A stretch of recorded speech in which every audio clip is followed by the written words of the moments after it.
Good afternoon, everybody, and welcome to today's webinar. My name is Cheryl Jennison DeProza, and I'm joined, as always, by Mr. Chris Lyons. And today we have a special guest on the line. We're going to be speaking with recording industry veteran Cliff Goldmacher. My goodness, I'm still on lunch. Cliff Goldmacher, and he's going to talk us through some techniques for recording your songwriting sessions and your demos. There's a lot of great information here, and I think it's going to help everybody out.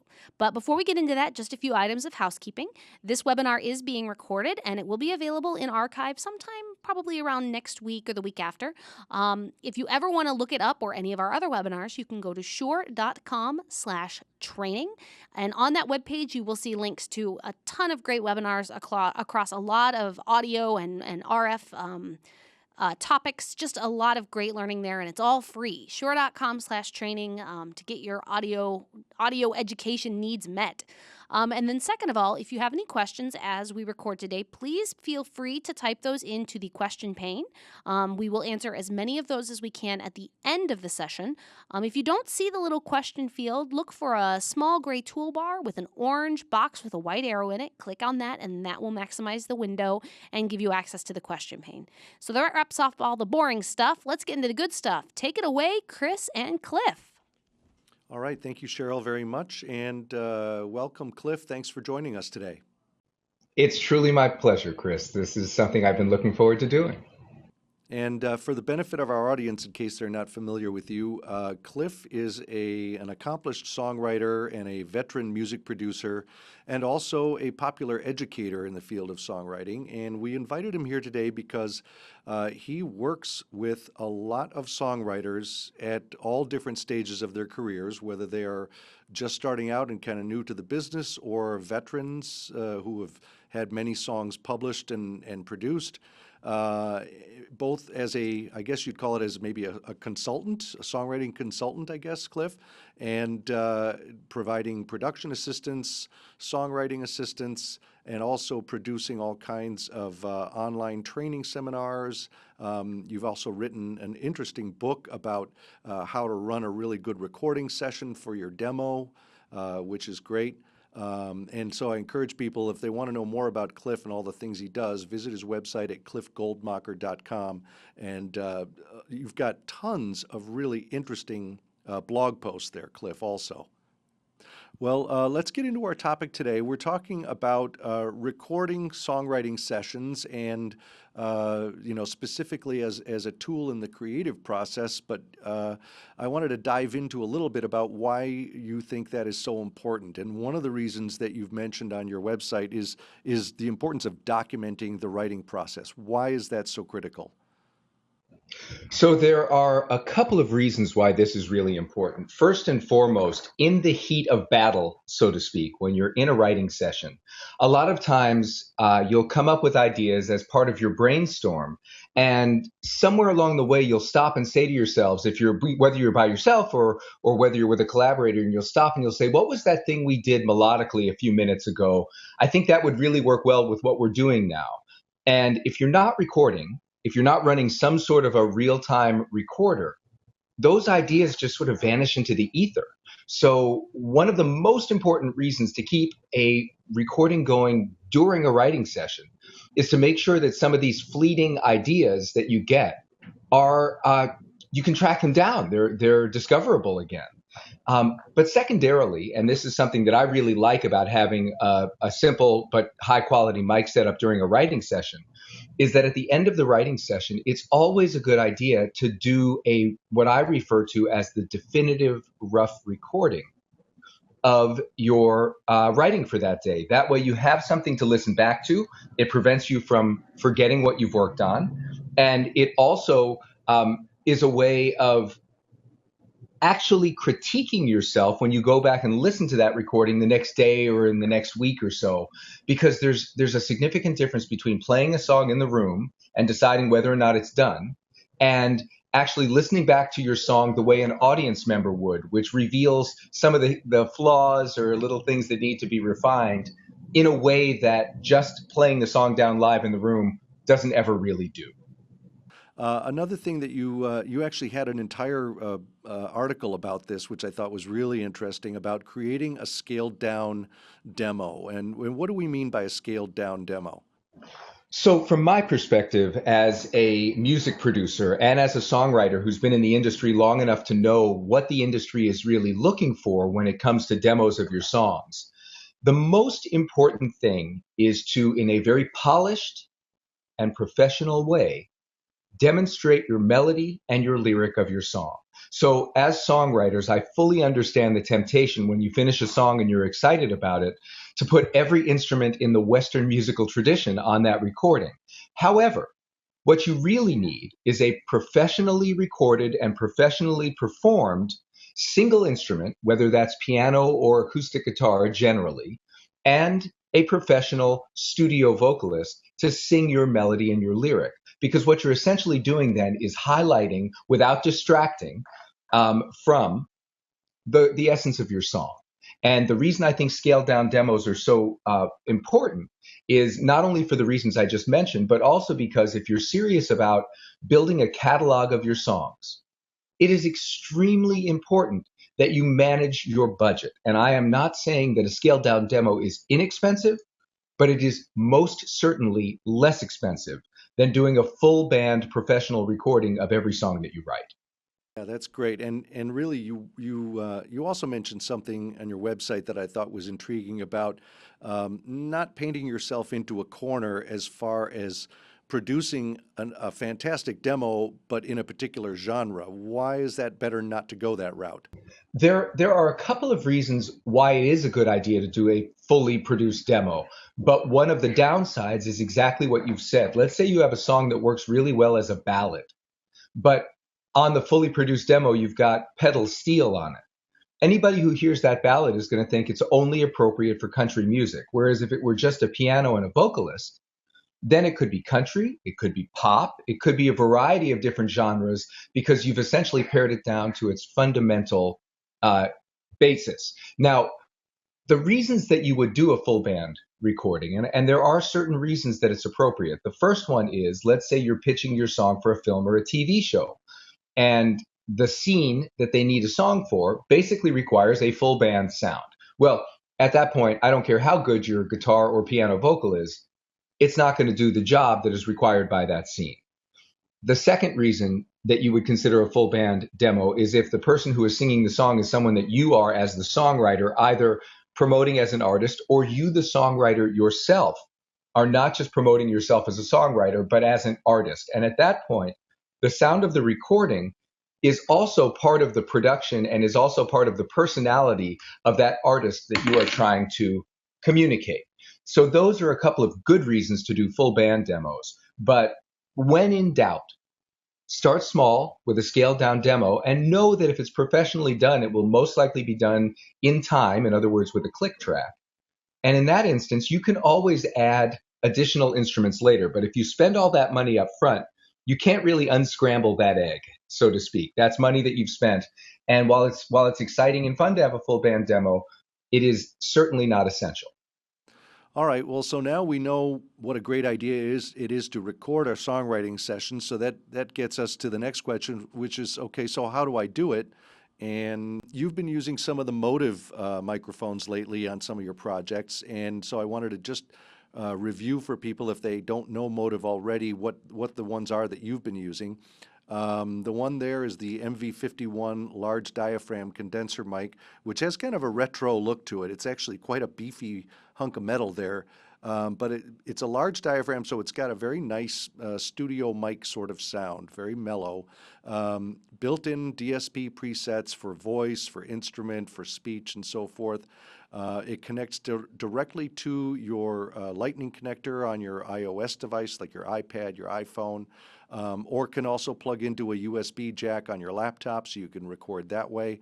And then it's also got a headphone jack built in with its own volume control, so you can be listening directly off the microphone and not hear your track come back delayed, which might be confusing. And one thing that's convenient, and I'm glad it shows in this picture because a lot of people overlook this feature on this mic, is that little silver kickstand thing coming out of the back of the microphone is actually a little leg, so that if you've got the microphone on a desk, that little kickstand in the back holds it up at an angle, and it's got a little rubber foot on the bottom. If you unscrew the rubber foot, then that tube is threaded, and it can go on to a standard 5/8 inch microphone stand thread. So specifically when it comes to the MV51, having a large diaphragm condenser mic that plugs directly into my iPhone or iPad is such a gift because of the work that I do. And I travel a lot to write with artists in whatever locations they're available in. So for me, normally when I do these recordings, these rough recordings in the room, basically we're just using some sort of a mic either in my laptop or in my iPhone. And to have a dedicated condenser microphone that I can actually either mount on the desk, like I'm doing now when I'm talking to you with it, or mount it to a mic stand and put it directly in front of the artist so that they can sing directly into it, the level of quality jumps up 100-fold in terms of what you're hearing from the artist's voice. So the setting that I tend to use is it's a little, of course, like a little speech bubble with a musical note in it. In other words, it's designed for vocals. And what that does in the Shure app is that it adds a little bit of light compression as well, which going in can be a really nice thing just to tame that vocal a little bit. And let's see, another one that you've been working with is a completely different type of piece of hardware, the MV88 stereo mic. And this is a small stereo microphone that goes directly into your iPhone, your iPod, or your iPad through the Lightning connector. And it's just a short thing. It's maybe, I don't know, 1.5 inches long or something like that. It's an MS stereo condenser, which if you know anything about stereo miking, MS stands for mid-side. So the MV88 has a cardioid mono microphone pointed out at the end of the microphone, and then a bidirectional mic element behind it. And the mid and the side feeds are matrixed together through some DSP in the microphone, which creates a left and a right channel output. The beauty of it is that by varying the proportions of those mid and side feeds, you can adjust the stereo width. So if you want more ambience or less ambience to whatever degree, you just use a Motive app, which we'll talk about in a second. You can quickly and easily adjust that. The other thing that's cool about this mic is the head pivots and it rotates. So you can use it in a bunch of different orientations. So if you're using it pointed out of the bottom of the microphone of the phone as you see it here, you obviously would have the microphone oriented straight. If you were holding the phone up and say taking a video of someone in portrait mode, you would want the mic bent over 90 degrees so that it's pointing at the subject. If you switch the phone around to landscape mode, though, now the left and right channels are pointing in the wrong direction. So you can rotate the head of the mic 90 degrees, and that puts the left back on the left and the right back on the right. So it makes it really easy to sort of accommodate whatever different user scenario you're working with, whether you're just recording yourself, you're recording somebody else, you're doing audio only, you're doing audio and video. It's really flexible. And it's all made of metal, so it's real durable and quite beefy. And you've been working with one of these too, correct? So the MV88 I've used in a couple of different settings. The first setting, of course, is what I spoke about earlier, which is to put it basically on the desk in between my collaborator and myself and just start it recording so that as we're sitting there with our guitars and reviewing lyrics and melodies and singing and playing, it's picking up everything in the room.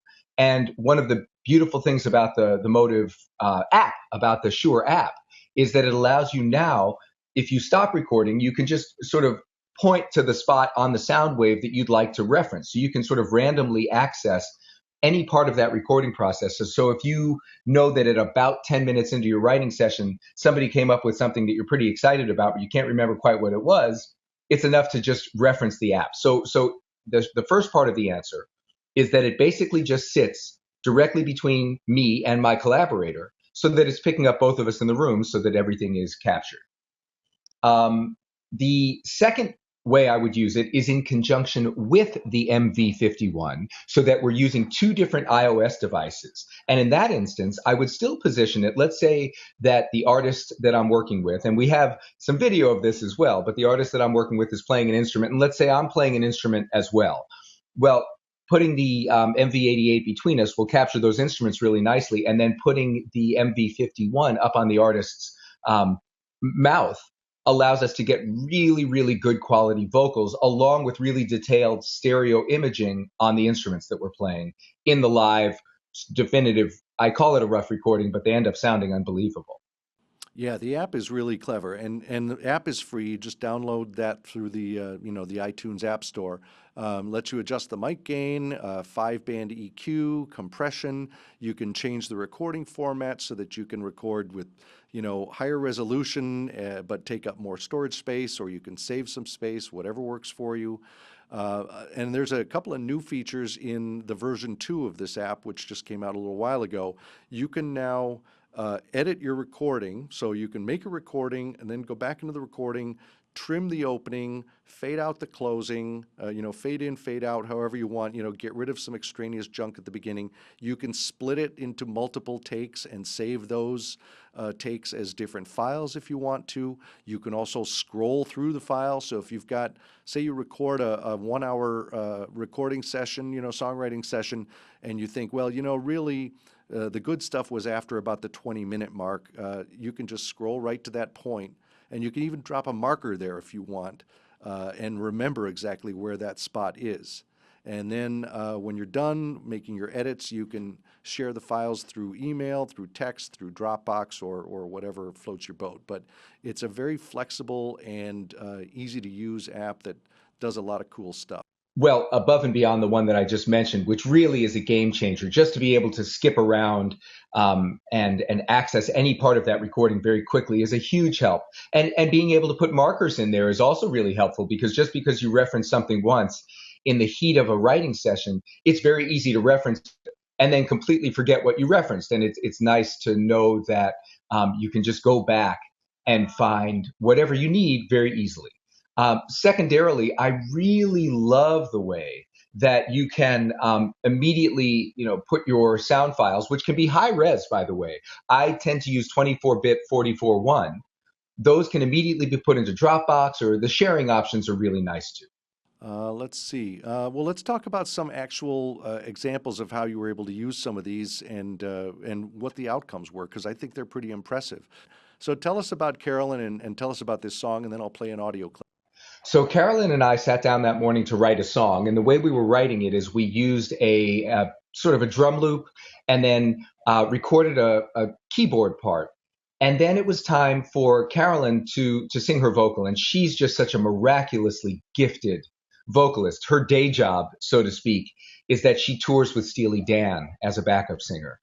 So what I really wanted to do in that particular scenario was similar to what we've talked about earlier, which is I wanted to make sure I was capturing what was going on in the room musically. And granted, when you're playing a drum loop and a pre-recorded keyboard part through some speakers, it's not going to be ideal. But the key here is to capture the melody and the lyric. And by setting up the MV51 in the room to capture Carolyn specifically, what she was singing, made a big difference in terms of being able to hear her articulation and where we were going melodically, and a lot of the subtlety that we would have lost if we had just set the MV88 down on the desk and hoped for the best. And in this particular instance, I actually also had a small diaphragm condenser, the Motive MV5, which was just also on the desk.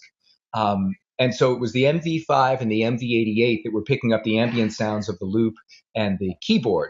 And then Carolyn was singing directly into the MV51, also on the voice setting, so that there was just a little bit of gentle compression going in. Yeah, so this first clip we'll listen to, this is just the MV88 only. So you hear a lot of the room and you hear her, but she's definitely not right in front of the mic.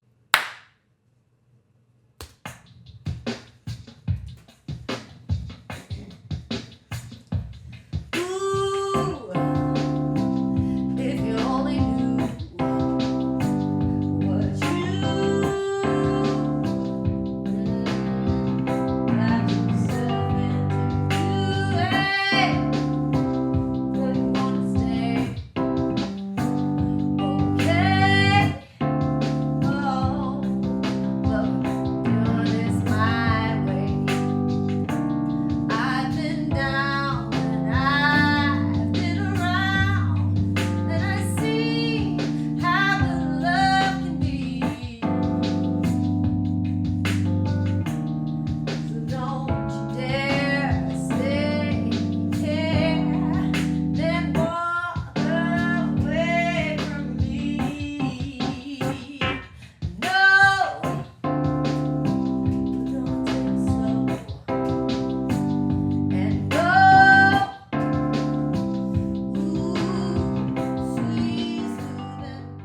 that gives you an idea of the MV88. Now, granted, that is not stereo because GoToWebinar is only mono, so you're only hearing the left and right summed together there.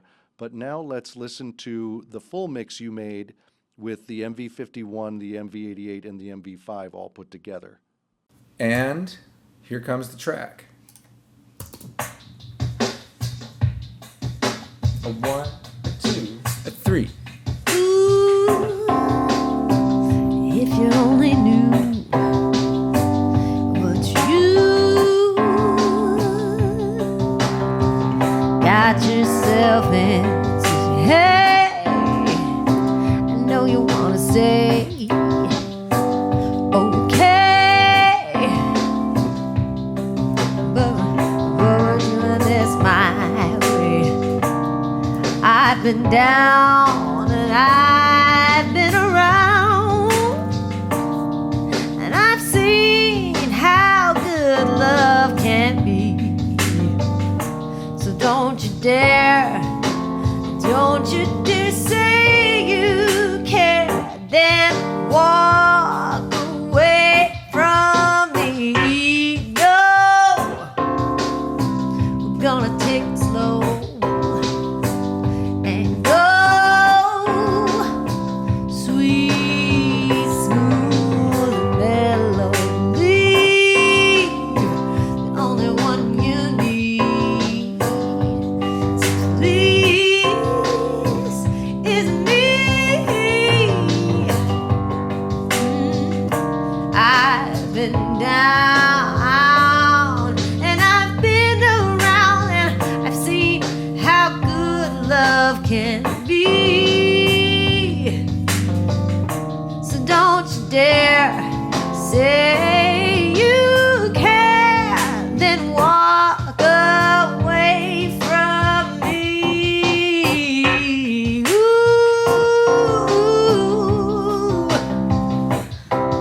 Ooh, you.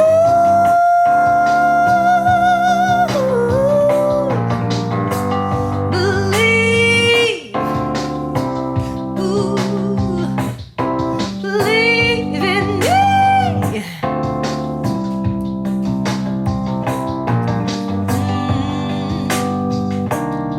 I've been down and I've been around, and I've seen how good love can be.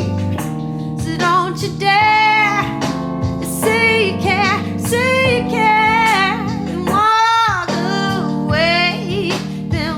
away from me. Ooh, no, no,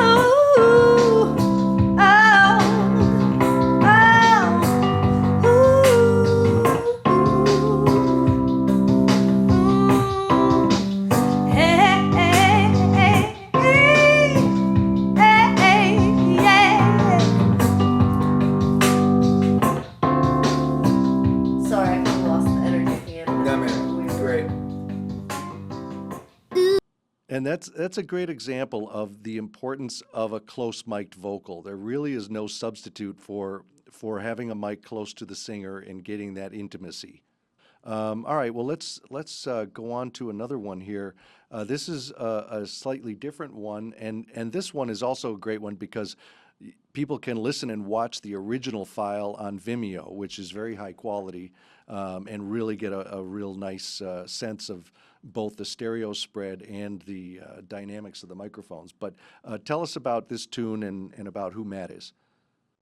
For this one, Matt and I were attempting not only to get good sonic quality, but good visual quality. We were trying to do a video. So what we ended up doing was setting up my iPhone 7 on a tripod and not plugging any mics into it. And we did that one in 4K video so we could get a really nice, clean video image. Then we set up Matt's iPhone with the Motive app open on the desk and the MV88 in between us, in between his acoustic guitar and my harmonica. And then, of course, as you can see in the actual video, the MV51 was sitting right up there in front of Matt's mouth so that he could sing into it. And we then sort of synced everything in Pro Tools. And when I mixed this, I purposely did not add any EQ or compression to any of the Shure microphones. I wanted those just to come through. I added a little bit of reverb, but that was it. And that's not even realistic, because as you well know, whenever you're doing a final mix of something, you always add EQ and compression and effects to the voice and any live mics. But I purposely left it dry because I wanted everybody to see, and when I say dry, I don't mean no reverb, I simply mean no additional effects. I wanted everybody to hear just how clear and warm and full those mics are in their most basic setting. And so that's what we did. And we both ended up thrilled with the results. 1, 2, 3, go.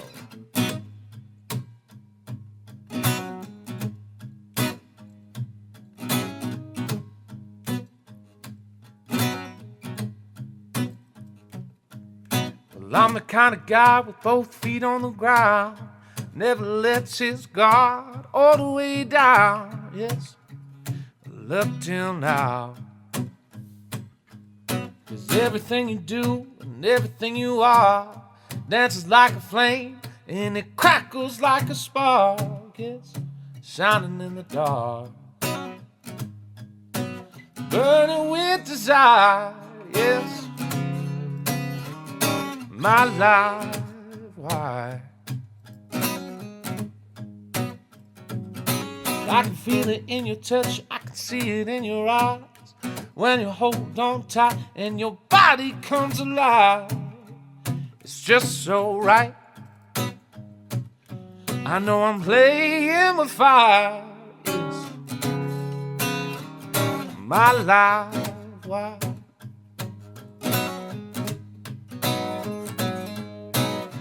The high voltage dance in the dead of night made me feel your power, girl, till it dims the light. So, ooh, ooh, ooh, ooh, ooh, ooh, ooh.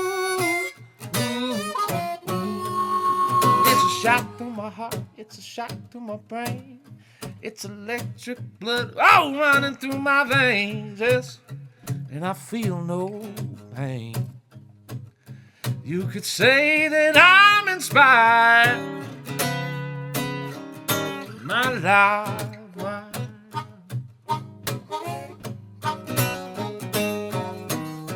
High voltage dance in the dead of night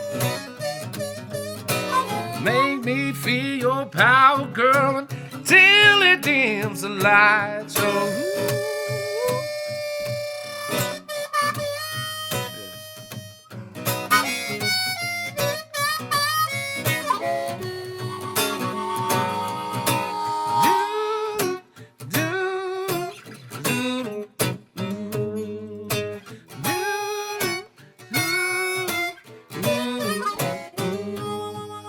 I'm burning with desire, yes. My life, why?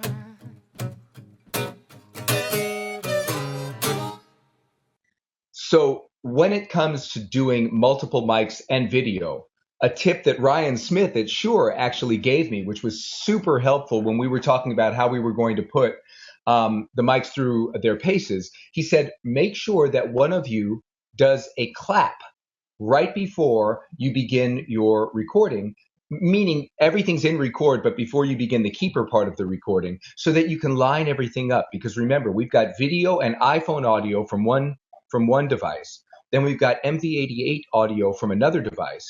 And then we have MV51 audio coming in on a third device, which was my iPad in that particular instance. So by having a clap, it was very easy to line everything up on the screen in Pro Tools and then begin from there. So super helpful. And then, once everything was lined up, we were able to adjust levels a little bit, and the rest kind of took care of itself. There we go. Okay.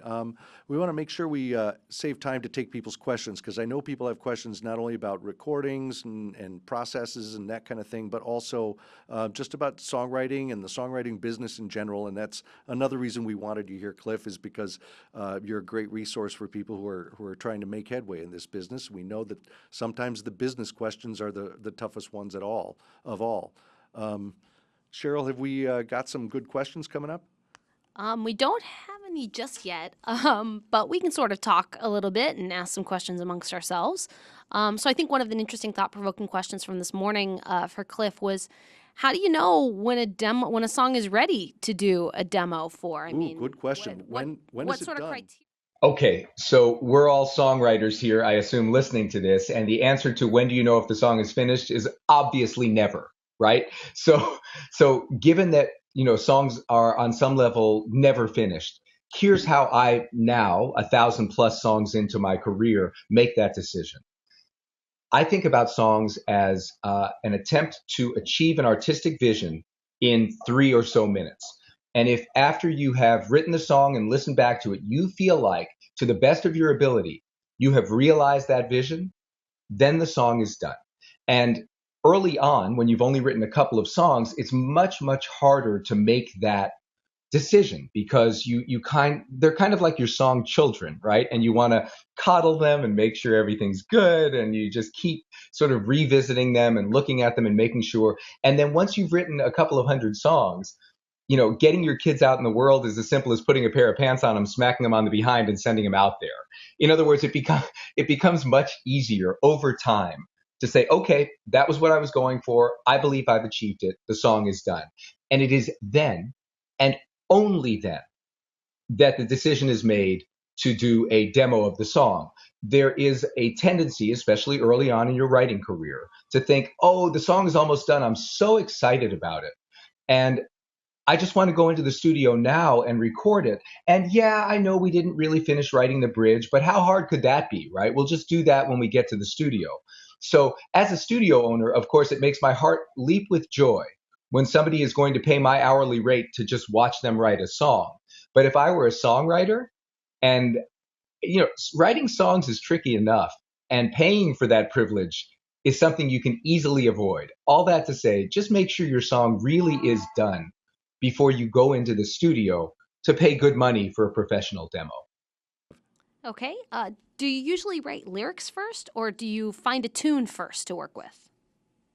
So this is sort of the classic question for songwriters. And the reality is that in the years that I've been writing songs, I have experimented with every conceivable way to write a song. Meaning there have been times where I have been commissioned by an artist to send them a fully written lyric. And there have been other times when people have sent me fully finished melodies, and it's my job to wed a lyric to that. And then there's the reality of my day-to-day, which is I sit in a room with an artist, and we just kind of go back and forth. So the lyric and the melody sort of grow organically together.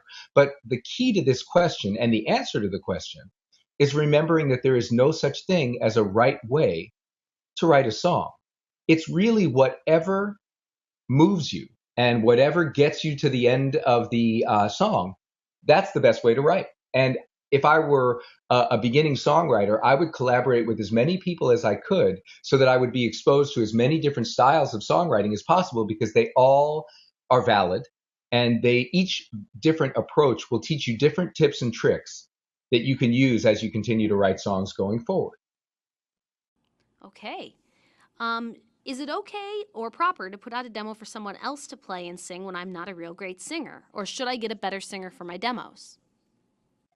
The very short and very clear answer is, if you are not a great singer and you are a songwriter and you want to get your song out there and have people hear it the way you want your song heard, you absolutely owe it to yourself and the song to bring in a professional singer. That is essential.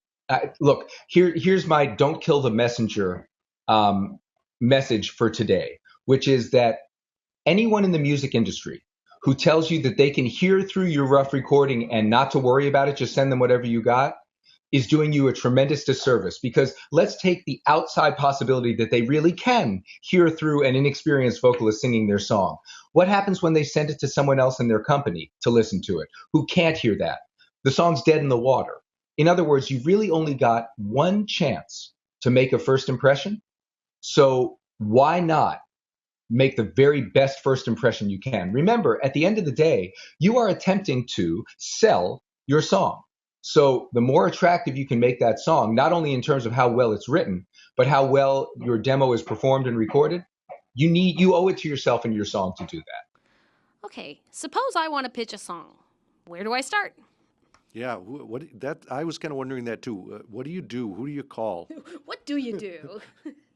So this is probably a good time to mention that I have put together a couple of courses specifically for songwriters on this topic. The course in particular that I'm thinking about is one called Pitch Perfectly. And the idea behind this is that writing a song and then making a beautiful demo is actually the sweetest, most fun, easiest part of the entire process. After that, it's pretty much sales. So your job at that point is to figure out who the music industry decision makers are, figure out how to politely and professionally contact them, and then send them your song in a way that they are most likely to be willing to listen to it. And this is something that takes a little bit of trial and error. It's not an easy thing to do, and it's not immediately apparent who's looking for songs and when they're available, but there are ways of accessing those people. And I would really highly recommend being professional about this. I understand that as songwriters, we're all very passionate about our art, but you have to remember that at the end of the day, this is a business transaction. Since a lot of songwriters live in major music cities, but even more songwriters don't, there are some organizations that I would endorse because I feel strongly that they are honorable and provide a real service. The one that comes to mind immediately is taxi.com. That's TAXI, like taxicab.com. And what Taxi does is basically leverage their industry relationships for their members. So you would send a song to Taxi for a particular opportunity. And Taxi has some professional screeners. And if they feel like your song is appropriate and something that will not damage Taxi's reputation with the industry, then they will pass that on to the industry. And here's the best part. If you had sent that into the opportunity by yourself, there's absolutely zero chance it would get listened to. But if it goes through Taxi, and because Taxi has a relationship there, and Taxi sends it on, it will get listened to. So it's not a guarantee that something will happen, but it's certainly a guarantee that your music will get heard. On another level, there are things called pitch sheets. And a couple of the industry pitch sheets that come to mind immediately, if it's country music you're interested in, there's one called ROWFAX, ROWFAX, as in it used to be a fax and now it's an email, that basically lets you know who's looking for what kinds of country songs these days. And then there's another one that's more general just throughout the music industry, and that's called songquarters.com, like headquarters.com, but songquarters.com. And is it typically better to pitch one song at a time to one particular person, or do you go in like with a portfolio of 6 songs and say, here's a representative sampling of my work? So the reality is that if you put yourself in the position of the music industry professional who is listening to songs all day, every day for various projects, they really only want the most appropriate pitch for their project. Now, look, I'm a songwriter, so I can also put myself in the songwriter's position, which is you're excited about your songs. You found someone in the industry willing to listen. Why wouldn't you send them everything you've ever written since 4th grade? But I'll tell you exactly why that's a bad idea. It's a bad idea because if you're the industry person and you have one more songwriter you can listen to before you go on your lunch break, and one songwriter has sent you one song that's exactly appropriate for the project, and another songwriter has sent you 19 links because they want you to hear all their different songs, which one do you think the industry professional is going to listen to?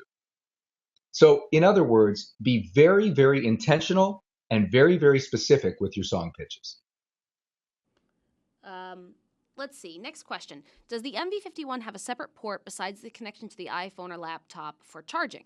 And I'm actually going to answer this question. Yeah, because you've used them all many times. Yes. So I'm not 100% certain which charging you're asking about, so I'm going to kind of just answer both sides of the question. First of all, the MV5 and all of the Motive products actually do not need charged. They pull power from whatever device you're using, be that the laptop or your phone. So it's going to pull power, so you don't need to worry about charging the microphone. The microphone will work as long as you've got power on the product you're using. If you're needing to charge the device you're using, say your iPhone, as you're using it, Then you're going to probably need an adapter. When the iPhone 7 came out with the lightning-only port and ditched the headphone port, a couple of companies came up with an adapter. Belkin makes one that is a lightning to a dual lightning, so you can use one to plug in to record and the other one then to charge. Would need to completely confirm that with the GPM guys to make sure that that would still work with the Motive products. But if you're needing to charge your device, then you would need to go to an adapter situation. Other than that, you don't need to charge the microphones. They don't require a charge. Great. Okay. And then I'm going to jump to another question that I can actually answer, which is, will these mics work with Android? So most of them do. I will say that the MV88 does not. The MV88 is a lightning connected device, so it will only work with iOS products, iPhones, iPods, iPod Touch if you're still rocking one of those. It will work with those with the latest software updates. With Android, you'll need to make sure that you're running the latest update, and it will work with the others, the MV5, the MV51, the MVI, but you will need to get an OTG cable. So there are, once again, some companies that make a micro B to micro B connector.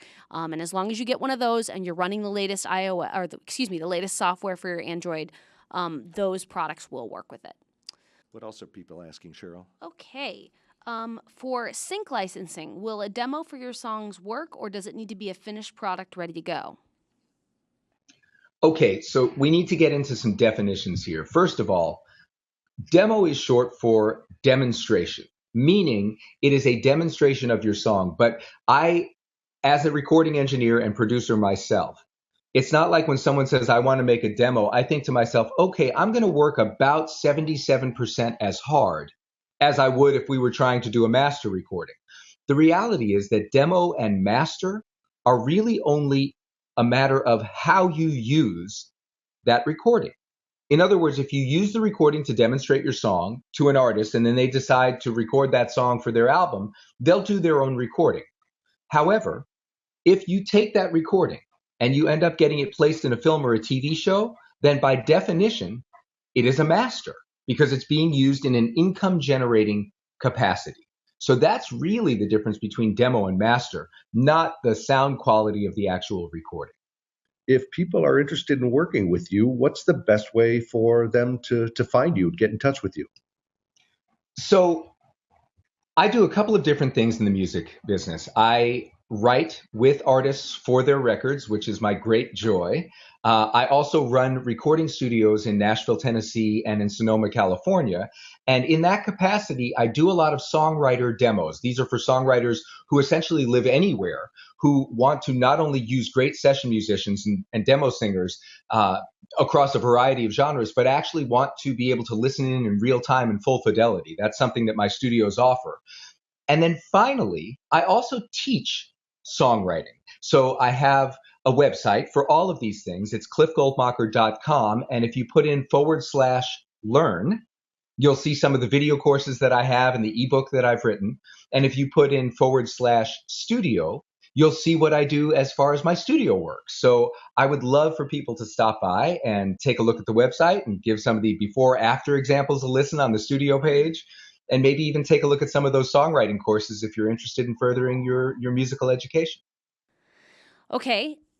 Next one is one that I can answer a little bit. This person was asking about the best preset for Facebook Live broadcast with an MV88 and a solo guitar and vocal in a quiet room. So Facebook Live is something that we've definitely been playing around with. I'm on the social team here, and so I've used it. Just a couple of tips going into it. First of all, and I don't know if we touched on this earlier, I can't remember, but when you're using Motive products, specifically with your iPhone, specifically the MV88, you're going to want to make sure that you're using it in airplane mode. What happens is you've basically attached a microphone to the antenna portion of your phone. So you're going to get GSM noise if you're on like a 4G connection. You'll get that weird sort of sort of sound. Right. Now, of course, the next question is, but I'm Facebook Living. How do I make that work? What you can do is turn on airplane mode and then utilize Wi-Fi.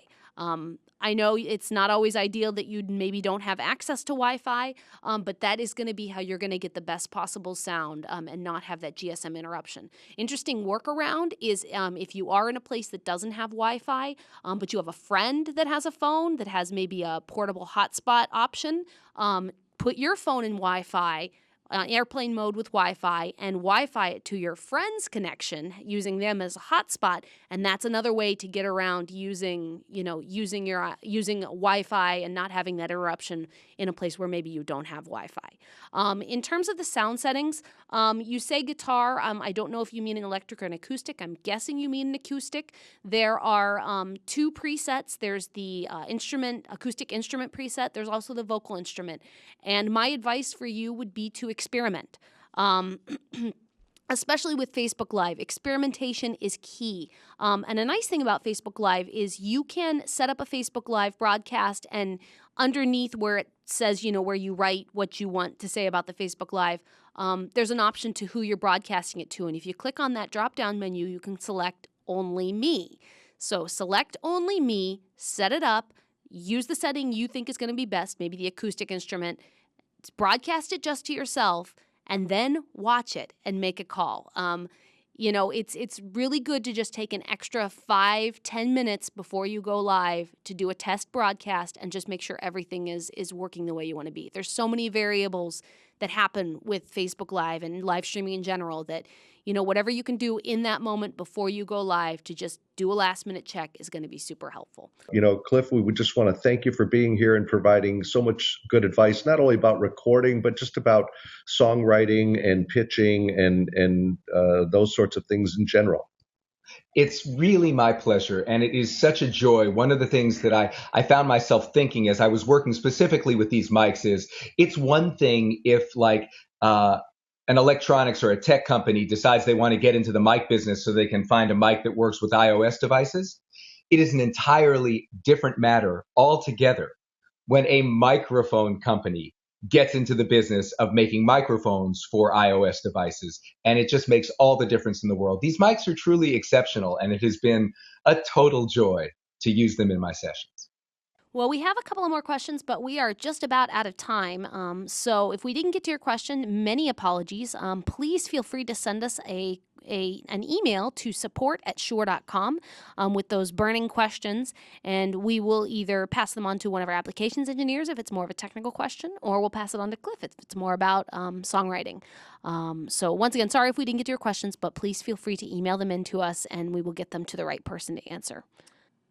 Well, thanks again for being here, and thank you all, everybody, for tuning in, and we'll see you again next month.